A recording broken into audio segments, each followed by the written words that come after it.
How's it going, everybody? Do you want to learn how to do this?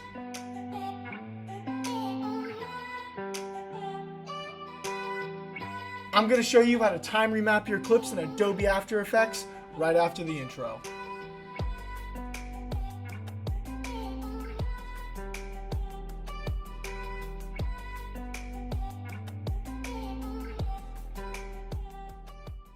Hello everybody, my name is Ninsky and welcome to Your Content Hub, where I help you make your content better. So today I'm going to teach you how to time remap in After Effects, but I'm going to start off in Premiere Pro because I'm going to show you how to dynamically link your Premiere Pro project and your Premiere Pro files to After Effects. So we'll go ahead and get right into it. So right now I am in here in Premiere Pro and I've got my clips right here. Now you can do this to whatever clips that you want to do them to. You don't have to do them to gaming content, but I've been a big Rocket League player, so I just went ahead and recorded some Rocket League cinematics, and yeah, we're gonna go ahead and we're gonna do that. So what I'm gonna do is, after I've got my my cinematics in here of my real life content or gaming content or whatever you want, now that I've got these two clips in here, this is what they look like. You know, they're kind of slow. I make sure to record them in as slow as I can, so that way when I go to time remap, there won't be any. It won't look like it's.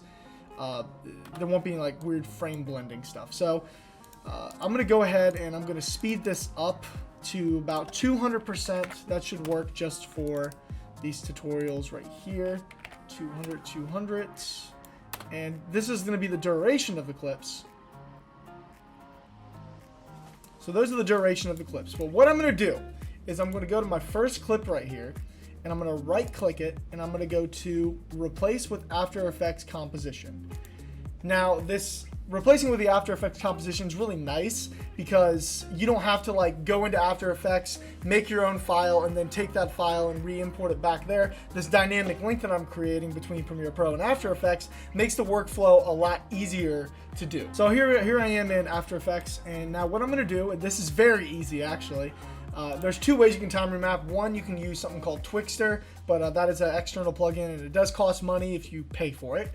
But the other thing that comes pre-installed with After Effects is this really cool thing. So here's my full duration of clip right here. What I'm going to do is I'm going to go over to my clip. I'm going to right click it.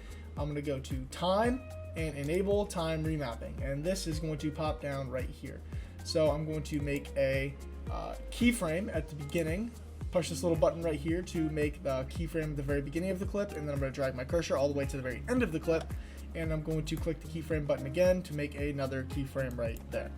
Now I'm going to highlight both of these keyframes. I'm going to hit F9 on my keyboard, and then I'm going to go to this graph editor right here. Click on the graph editor and this should pop up. If your graph does not look like this, just right click and it should be edit value graph should be selected. You can edit in speed graph mode, but personally I like to edit in the value graph mode. So what you're going to do is, the steeper that this curve is, the faster the clip's going to go. So the steeper this is, the faster it's going to go, and then the more horizontal this white line gets, the slower the clip is going to go. So you can time remap in any kind of span you want to, however you decide to do it. I'm going to try to go to a fast, a slow, and then a fast. So let's see how this looks. I'm going to put it on quarter so it's easier to see.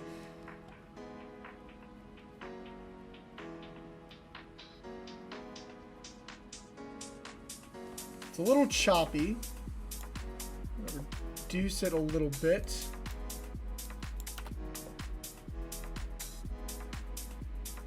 There we go. It gives it a nice like little flicking effect. It comes in fast, slow, then flicks its way out. And I really like the way that looks. So now that that's done, all you have to do is hit File and Save, and there you go. It's not that hard. It's actually very, very easy. All you have to do now is just exit out of it, and it will show up right here, and it'll be a pink. I don't think I'm colorblind. It should be a pink. This is the dynamic link. If you ever don't know what the dynamic link is and you need to find your file somewhere again, just scroll over and look right here, and it will tell you what it is. And time remap first clip is what I named it. So if I ever needed to go find it, then I can go find it, and you can just open it back up in your file folder, and whatever changes you make will become in effect. So that wraps up for this tutorial. I mean, very, very easy tutorial. If you have any questions, go ahead and leave them in the comments and I'll answer as soon as I possibly can. And also make sure to like this video and subscribe to the channel so you can see more videos, more content like this in the future, hopefully every single week. So thank you all for watching. I will see you guys in the next video. Peace out.